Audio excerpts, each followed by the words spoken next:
साहब वो तो कई लाख करोड़ जमीन है। क्या मोदी जी लाए थे? मोदी जी ने अपने मामा जी के घर से वक्फ बोर्ड में जमीन दी थी क्या? ये जब विजयपुरा में किसानों की जमीन वक्त के नाम कर रहे थे तो वो क्या सोनिया गांधी इटली से बांध कर लाई थी क्या जमीन? 1500 साल पुराना शिव का मंदिर वक्त के नाम बोलेंगे। 1500 साल पुराना शिव मंदिर जब घोषित कर दिया वक्त की जमीन तमिलनाडु में तो सोनिया गांधी के गांव से आया था क्या वो मंदिर? ये तो भागना हो गया, ये तो भागना हो गया। जवाब नहीं है कांग्रेस और जहां मन करे वहां देख लेना।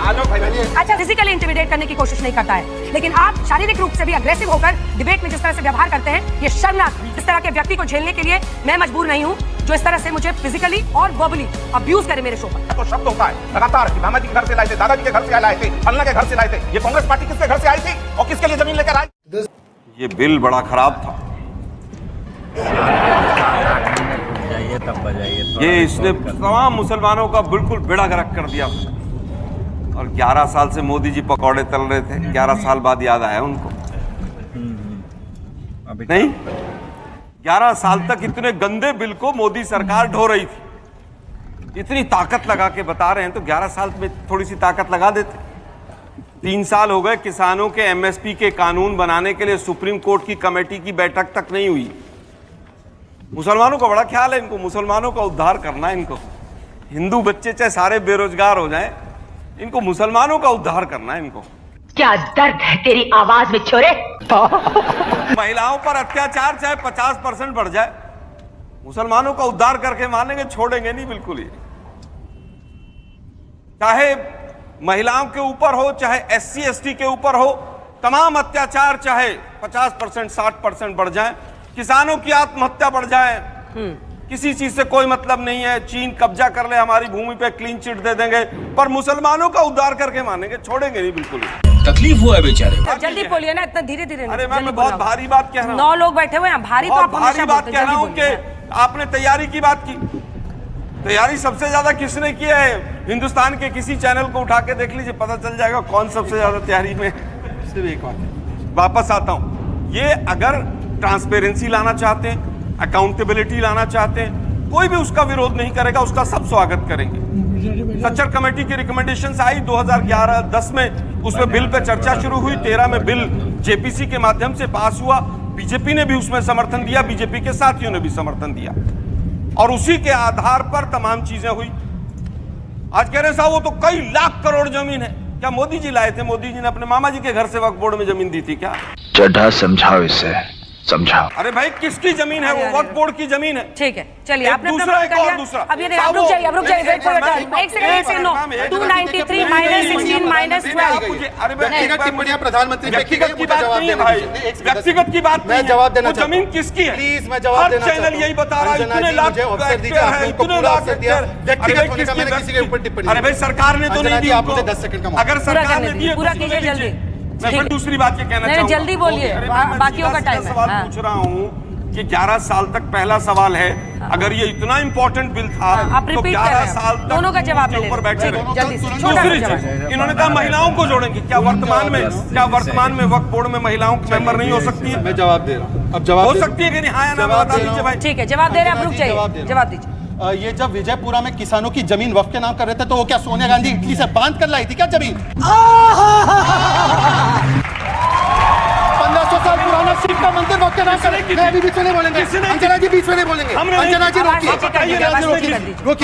रोकिए, अंजना जी रोकिए। अंजना जी आपका काम है आपका काम है रोकना। अंजना जी रोकने का काम है आपका। अंजना जी रोकने का काम आपका है। अंजना जी आपका काम है रोकने का। मैं आपसे आग्रह कर रहा हूँ। मैं उनका मुंह नहीं दबा सकती हूँ, लेकिन उनसे विनती कर रही हूँ। मेरा भी गला फिर मत दबाइए। हाँ, मैं नहीं दबा रही, बोलिए, बीच में मत बोलिए, चुप रहिए। मैं पूछना चाहता हूँ कि 1500 साल पुराना शिव मंदिर जब घोषित कर दिया वक्फ की जमीन तमिलनाडु में तो सोनिया गांधी के गांव से आया था क्या वो मंदिर? और आखिरी बात सुन लीजिए, आप बीच में मत बोलिए, बीच में मत बोलिए, बीच में मत लगा रहता है सुप्रिया सुलेख की तरह। चलिए वापस आइए टॉपिक पे, वापस टॉपिक पे आइए। रुकिए अभी, अंजना जी रुकने के लिए बोलिए। अंजना जी कितना हस्तक्षेप हो रहा है? मैं भी बीच में मैं भी बोलने नहीं दूंगा। आपके बीच में किसी ने नहीं बोला, चुप हो जाइए। अब दूसरी आखिरी बात, बिल्कुल आखिरी बात सुनिए। अभी उन्होंने कहा, सुनिए भाई छोड़िए, चलिए। अभी उन्होंने, अरे चुप सर, देखिए अंजना जी, अभी उन्होंने कहा कि मैं सीधा सवाल, अंजना जी ये तरीका ठीक नहीं, या तो आप हस्तक्षेप कीजिए या तो ये एजेंडा है। अंजना जी इट इज माय टर्न क्या मैं अपनी बात रख सकता हूँ, हाँ या ना?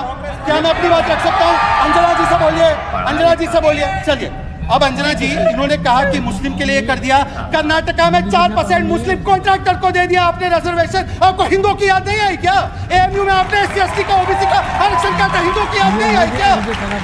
हिंदू आतंकवाद कहते हैं और मुसलमानों को पहला अधिकार देंगे संसाधनों पर। आपको हिंदू की याद नहीं आई क्या? चुप रहिए आलोक शर्मा जी, बस हो गया आपका। What's happening? नंगा करके नहला रहा। अब सुन लीजिए आप झूठ अंजना जी, बोलते हैं। प्लीज बीच में हर वाक्य में मुसलमानों को OBC अंजना जी हर वाक्य में डिस्टर्ब किया जा रहा मोदी जी ने है, डाला हर कि नहीं वाक्य आया में ना? डिस्टर्ब किया जा रहा है। बताइए। मैं इनकी पोल चलो जाइए, पोल आपकी खुलेगी अब। अंजना जी पोल please। आपकी खुलेगी। बोलिए, आपकी आवाज जा रही है, जल्दी से 2 लाइन में और आखिरी बात, बोलिए, और आखिरी बात, मुसलमान OBC आपके चीखने से कुछ नहीं होगा मिस्टर आलोक शर्मा। चलिए चीखने से नहीं, और मोदी जी आखिरी का बात बाइट है। सुनिए, मोदी जी स्वयं कह रहे हैं कांग्रेस का तो कि अजीब मैंने और उनको गरीब जोड़ा सिस्टम है। है। अंजना जी जोड़ा है कि नहीं जोड़ा है? बोलिए, आपसे जाहिर बोलिए, उनको अफेयर कर दिया है, उनकी आवाज नीची कर दी, आप बोलिए। गुजरात अब में ये मुसलमान देखिए, वो इसीलिए आते हैं, अब ये डिबेट में इसीलिए आते हैं। देखिए, बोलिए। गजब बेइज्जती है। शाहीन बाग बना देंगे आप हम चलिए नहीं ना, क्या? NRC को ये बोल रहे थे कि हम लोग हंसी दिखा रहे हैं। ये डिबेट मुश्किल है, मैं यहाँ से चली जाती हूँ। Please remove this man. इनको बोलिए। आपको इतना भी लिहाज नहीं है कि दूसरे पैनलिस्ट को बोलोगे आप? ये तो भागना हो गया, ये तो भागना हो गया। भाग के चले, जवाब नहीं है कांग्रेस पर। मुझे बैठिए बैठिए, मुझे आपसे सवाल करना है। सर बैठिए, मुझे आपसे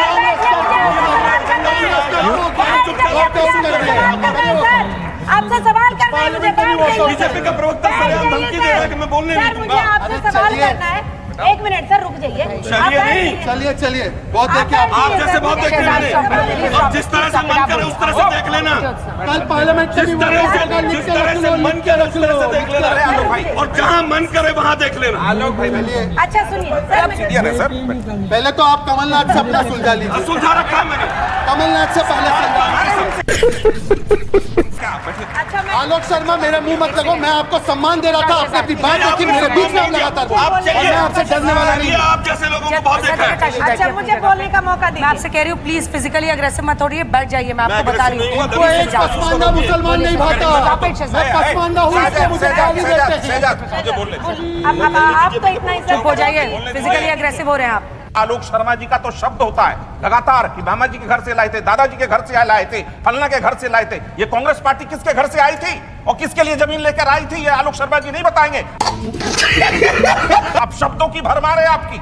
मैं बिल्कुल आज आपका इस बात पर विरोध करूंगा कि आपके कम से कम लगातार डिबेट देखता हूं, हर आप शब्द हर एंकर को टारगेट करते रहते हैं। क्यों? क्योंकि एक ऐसा दौर है आलोक शर्मा जी, बुद्धि फिर गई है कांग्रेस की। देश कहता कुछ और है, कांग्रेस समझता कुछ और। इस व्यक्ति को लेकर तमाम कांग्रेस पार्टी के प्रवक्ता आते हैं, अपनी बात कहकर जाते हैं। 6 बजे भी बोल कर गए हैं, 6 बजे भी बोल कर गए हैं, 8 बजे भी बोल के जाएंगे, लेकिन उनमें से कोई भी इस तरह से बदसलूकी नहीं करता है और फिजिकली इंटिमिडेट करने की कोशिश नहीं करता है। लेकिन आप शारीरिक रूप से भी अग्रेसिव होकर डिबेट में जिस तरह से व्यवहार करते हैं, ये शर्मनाक है और मैं इसको पूरी तरह से पोस्ट करती हूँ। हर किसी के बारे में आपने बोला। अब आप देखिए, सवाल ये है कि आपको यहाँ पर कितना कंटिन्यू करना चाहिए, चैनल को कॉल लेना होगा, क्योंकि मेरे लिए बहुत मुश्किल हो रहा है इस बहस को कंटिन्यू करना। I am really sorry. इस तरह के व्यक्ति को झेलने के लिए मैं मजबूर नहीं हूँ, जो इस तरह से मुझे फिजिकली और वर्बली अब्यूज करे मेरे शो पर। आई एम एब्सोल्युटली आपने किया है सत्य।